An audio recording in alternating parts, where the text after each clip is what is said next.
G'day guys, how's it going? Welcome to the Virago 250 budget bike build. Alright, so what we're going to do in this video is I'm getting the blinkers and this tail light assembly all connected up. I've worked out where the wires have got to go, so I'm just in the middle. I'll bring you over and have a look at that in a minute. I've put the final coat on the petrol tank.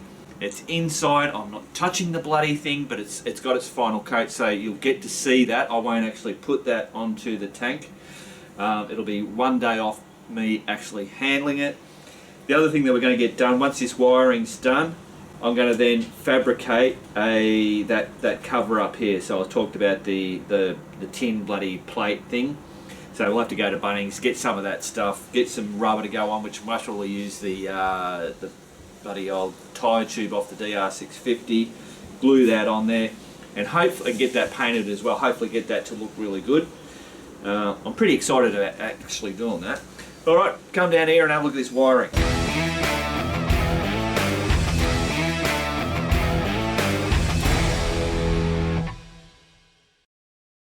Rightio guys, so as you can see there, this is the wire that comes off the new blinker.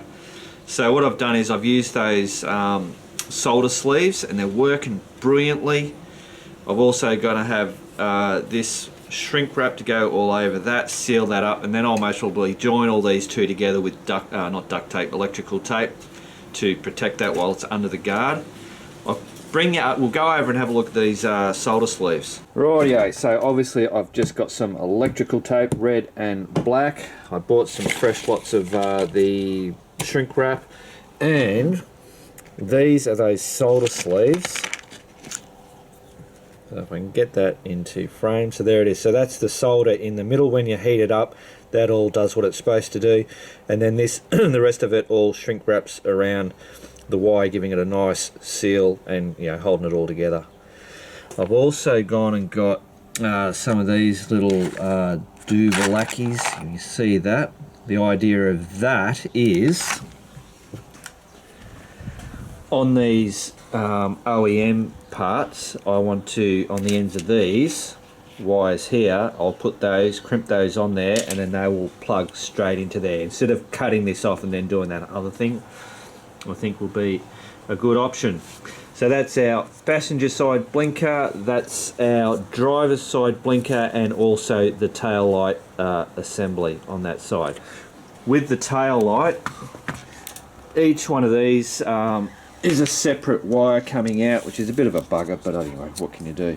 So that's one set there, and then on the other side there's another set, so I've got to join them together, and then they'll then hook into that and then work together. I've already done a test and everything's working beautifully. So let's have a look at how this bloody solder sleeve works. Actually guys, before I do the solder sleeve thing, so this is the wire that comes from the blinker. Comes down, that has been solder sleeved. It's also got the shrink wrap on it, and we follow that. I've put the little, what do you call those, I don't know, bullet bloody connectors. So they've been put on, and that goes into the stock wiring. So obviously I'll pull that out. Once I wrap all this with the tape, it'll then get fed up through there. It'll come out here and then hook into there. Rightio guys, so obviously as I keep doing stuff, I always keep testing. So bike's on, blinker, front one is working, and look at that, brilliant. Rightio, snip those off.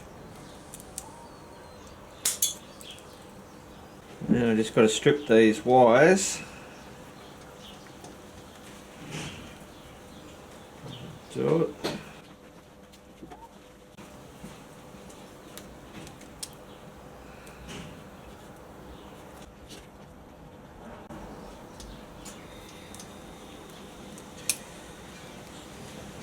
They're stripped enough. Rightio, grab myself a bit of extra wire. Now I like to go, not to make it that there's always leftovers. There's plenty of room for leftovers in that bike, so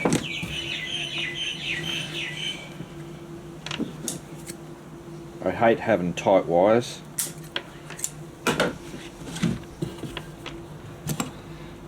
Strip both ends of these.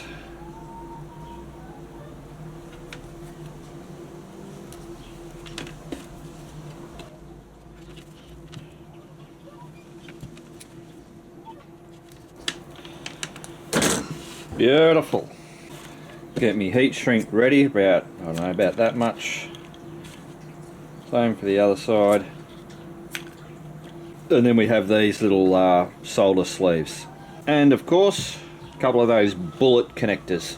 Rightio, so I'm doing this, guys, so that for the people buying the bike, you're seeing how I'm doing the bloody wiring, that I'm hopefully not doing a shonky job. So I'm just twisting these around so that when we go to feed the bits and pieces through, they're all nice and easy. They don't bloody flare out on you. Like that. Now, the very important thing is remember to put this on. I don't know over the years how many times I've done all this and then I forgot to, I've joined it all up and I went, bloody hell. Alright, just whack that on there. So we don't forget, it's on there all ready to go. Feed that across. Cool, now what we've got to do is this solder sleeve that gets fed onto there. Sometimes, I don't know why. Now obviously you have bigger, like if that one wasn't going to fit on there, I can use a bigger one, but I know that this does. Just sometimes it just wants to play funny buggers with me. There you go, see, look at that, straight on like that. So hopefully you can see, so that wire passes all the way through. When we go down, I'll pass the other wire so it goes past that, and then we'll solder it on. Hey, I just worked something out. On these solder sleeves, one side, that side is smaller than that side. So when I went to put it that way, I was struggling, but I slipped it around. Get in there. No worries at all. And the other wire on there is smaller than this wire, so that'll go in there, no worries. Rightio, so all we've got to do is get the other wire from the blinker, feed that in, and push that past. Get it right in.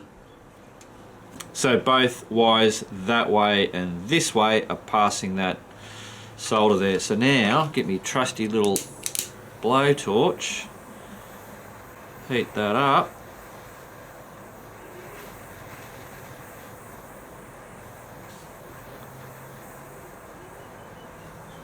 There you go, that is a done deal.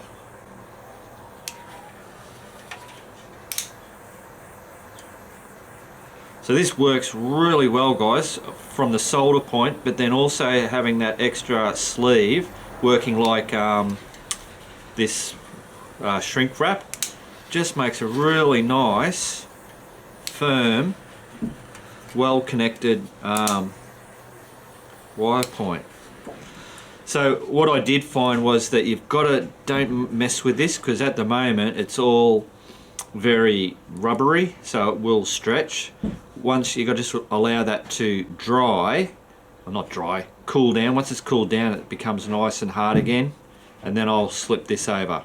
Rightio, so that's nice and hard, so now all I've got to do is slide this over. This is just extra precaution.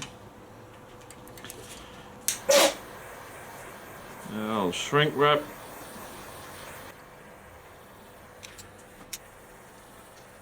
That's it, guys. As easy as that. Rightio, guys, so I'm just wiring up this back stuff now. So I had the two wires that I've had to join. I'll see if I can get you down on it. So here's the two wires that come from each one of those. So all I did was joined each of those, and then I've now ran a separate wire that'll run from those joined ones. So I only need the one wire, which will then run, plug into one each of those and one of those there, and we should be sweet to bloody go. So I've got to say, I'm really loving these, the way that this is the best electrical job I've done on a motorbike. Like, I've done heaps of stuff on Max and on bloody Harry and the postie bikes and all that kind of stuff, and I simply did it the old school ways. You get the two wires, turn them around, put some bloody electrical tape over it, and that's it. These things just make it a little bit simpler. You get a better connection, obviously, and we're talking about like these solder sleeves, and of course you know, the old shrink wrap bloody stuff. I mean, the new technology stuff, or you know, the new, some of it's bullshit, but some of it is just bloody great. Now, obviously, you don't have to use that stuff. All the stuff that I've done on those other motorbikes, they're still there. Nothing's gone wrong. They're just twisting them together, putting the duct tape or the electrical tape around it. It works. And I mean, you know where Max goes, and the postie bikes get the shit rattled out of them. Never have a problem. But I must admit, I do like the way that this all finishes it up. It yeah, seems really good. All right, shut up. Rightio, guys. So Matt's going to turn this bike on. It's all connected. I've just got to tidy up some wires. There we go. So we've got the tail light. Oh, blinkers. Oh, so what are we doing? Brake lights? Yep. Yep. Blinkers. Yeah, beautiful, beautiful. And I reckon, oh, it's hard to see in this thing, but looking at it real life, oh, that's the, yeah, brilliant. All works. So there we go, guys. That is now done, and that actually looks good. I know I'm looking through this screen thing. It's hard for me to see what you guys are seeing, but it looks. Do you reckon it looks good, Matt? Yeah, I think it looks good. Yeah. Cool. All right. Next thing tomorrow, we'll start on doing the clearing up of that seat pan. Rightio, guys, so now we've got to make this bloody seat cover thing here. If you can hear that noise, that is Nay bloody using a sander in her woodshed. Right, so what I've done is I've got a bit of cardboard and basically laid it on here and just started cutting at it. So this is pretty much what it's going to be. So I've done it so that I'm going to actually make this a little bit bigger there, so there will be more lip. This part here, remember this is going to be made out of metal, so that'll be formed like that. So that'll just slot straight in, and I believe I'm going to have them down there like that. Now, I wanted to hide these wires. I'm still not 100% sure. It won't be until I've got the metal part on there whether it's going to look any good. But I think that should pretty much, once I get the rubber bits, that should be sitting in there. Grab this seat, so this seat will basically sit like that, you know, somewhere around there.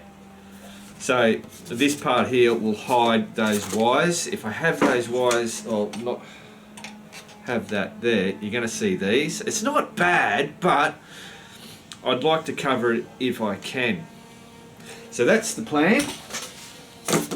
Rightio, so I went to Bunnings and went to their sheet metal section, and this is what, whoa, this is what I came up with.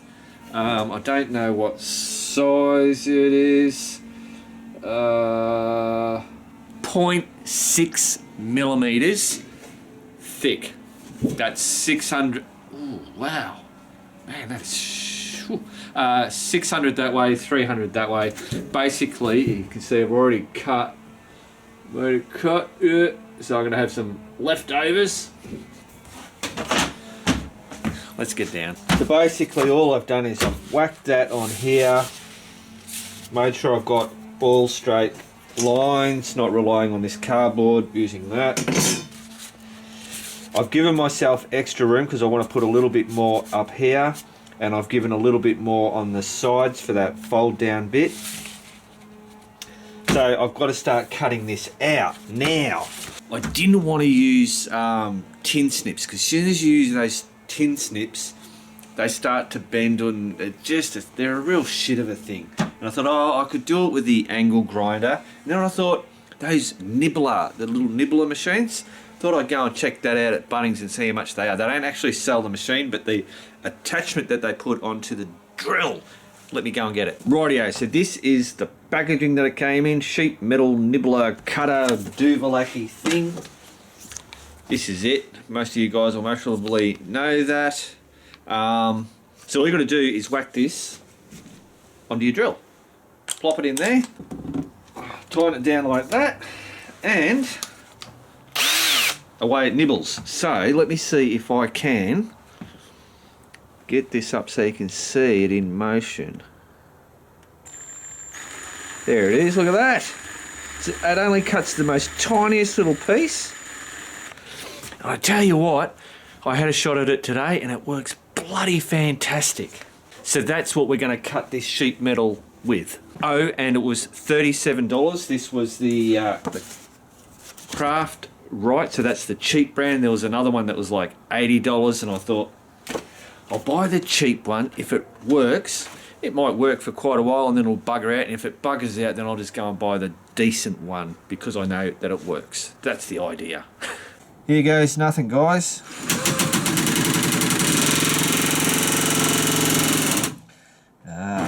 So that's something I didn't realise. Where does it start nibbling from?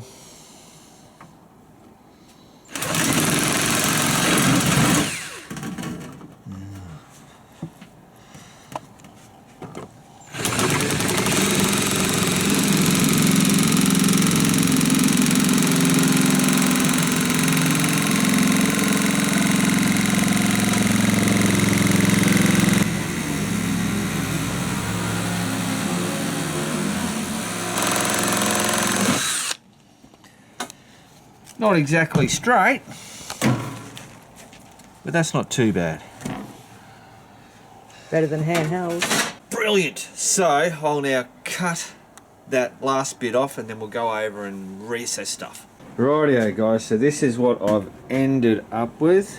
A little bit of bloody freehanding going on there, but so let's lift this up. So that's going to go under there like that. Yeah, obviously I'm going to have to do some trimming and I should be able to grind this a bit bloody smoother.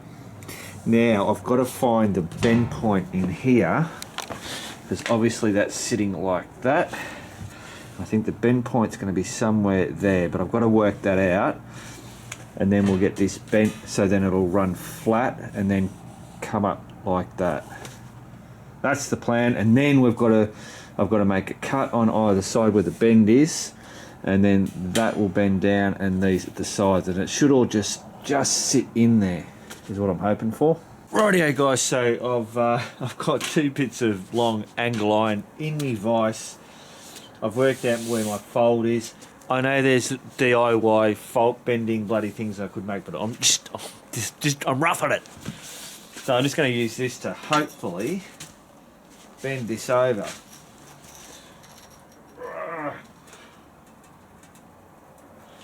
I reckon that should be enough. So that,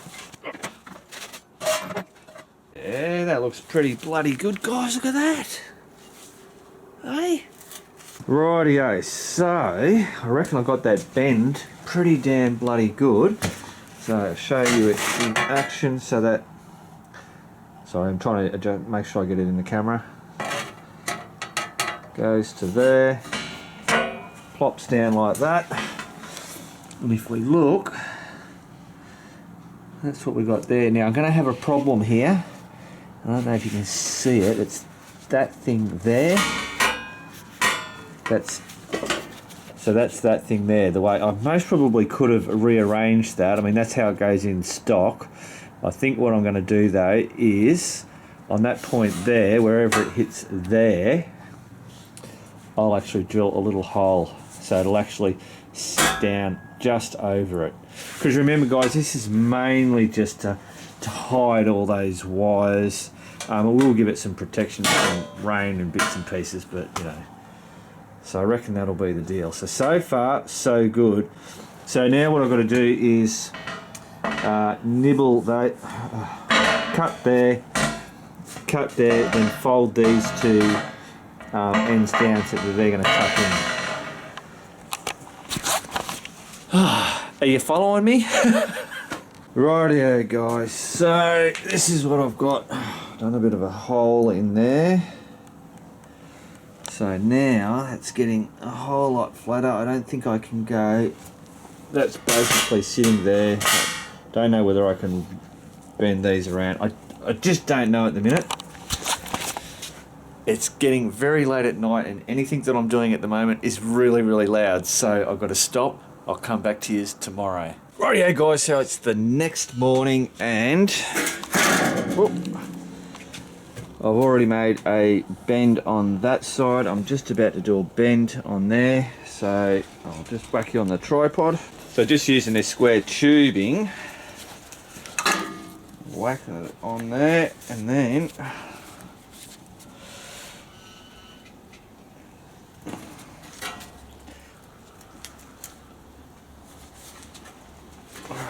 bending it like that. So then hopefully that's what we're ending up with. Rightio. Actually guys, I should be bloody turning some lights on. So I've got it so it's sitting in there, but I have the crossbar there. I'll take that out. So that crossbar there, I've got to take a bit out of this so it'll sit down in it. Okay, so I've got that back stuff bent down. I've put a bit of a... Geez, I tell you what guys, I've bloody got to be so... This stuff's so sharp. I'm really bloody starting to put scratches in the paint. Yeah, so I reckon, hopefully, once I clean up all the edges, obviously this all gets painted black. It's just going to blend straight in and it won't... look obviously as obvious as it is. I'm hoping, yeah, I reckon it's going to be alright. It looks a bit bloody, you know, out there at the minute, but actually let's put the seat on it. I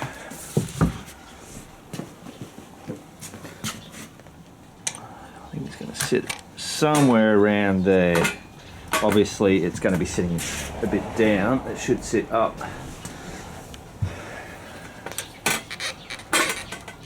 Ah, stop it, Mark. Alright, so yeah, once all that's blackened out, I think that should be fine. So I'll come back to you when I've pretty much got all that sweet, and hopefully it goes to plan. What are you doing, Pokes? Hello? You're just a big sleepy bear these days, aren't you? Yeah?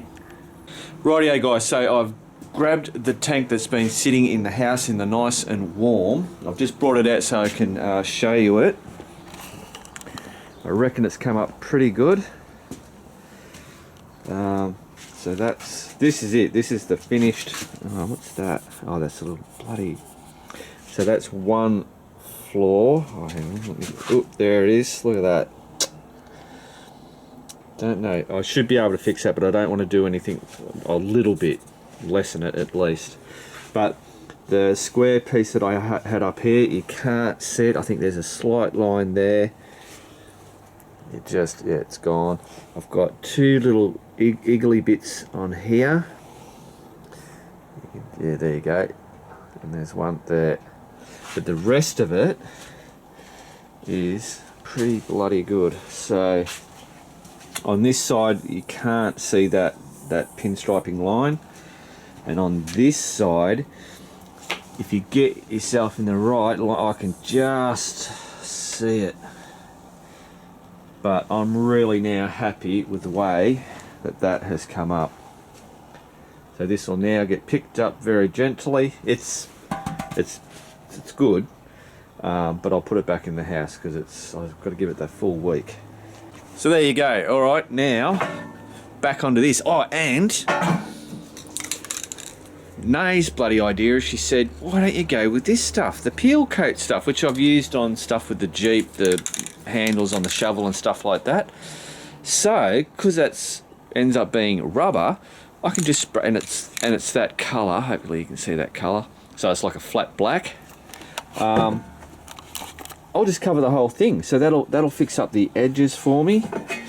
It'll put the rubber coating on the bottom. And of course it'll have a nice, it should come up really well. I was getting ready to start cutting that up, but I reckon that's going to be the deal. So I've got to do a whole heap of, I've already done a little bit of, doing the corners and bits and pieces. But now I'll get the Dremel out and I'll just tidy it all up. Shut up, Mark. Rightio guys, so I've started spraying this stuff on. All I'm going to do is put light coats on. I reckon about, I don't know, 4 coats or something like that of the light stuff. 5 minutes between. You can see it's already drying pretty bloody quick. And then I'll do one large last coat, which will be a medium coat on it, and that should be a done deal. Rightio guys, so I have got this piece of metal all done. So it's got that coating of that peel coat, but it feels fairly thin, and I reckon with vibration that if there was anything metal that it was going to vibrate, it would actually go through to metal. So with that thought, I've gone back to the idea of the inner tube. So what I'm going to do, I could stick it on there, but I'm just not too sure how this rubber is going to stick onto this rubber. So what we're going to do, and let's have a look. Now, first of all, guys, I'll just show you, I've put a bit of duct tape on there because that edge was starting to wear, and I think vibration will, so that'll just help protect the paint there. Rightio, so whack down our rubber. Like that. Grab this thing, slot that in there like that, and I reckon that should be a done deal. So there we go, guys. That's basically, so it's hidden all the wires. You know, obviously we've got corners and bits and pieces that doesn't follow the profile of the bike, but I'm just a hack, and this is what I've come up with. What do you reckon, Brady? Does it look all right? I reckon you've done marvellous. Excellent. He likes to make me feel good. Rightio guys, that's it. This is bloody, I'm calling it done and dusted. So next week, hopefully, we'll have the mount made up for the seat, and the seat sitting on there. The tank will be finished drying, so we'll have the tank on there. And if you remember back a few episodes, I talked about something being done on the tank. We'll get that bit done as well. All right, guys, keep on riding. And if you ain't riding, just keep on keeping on.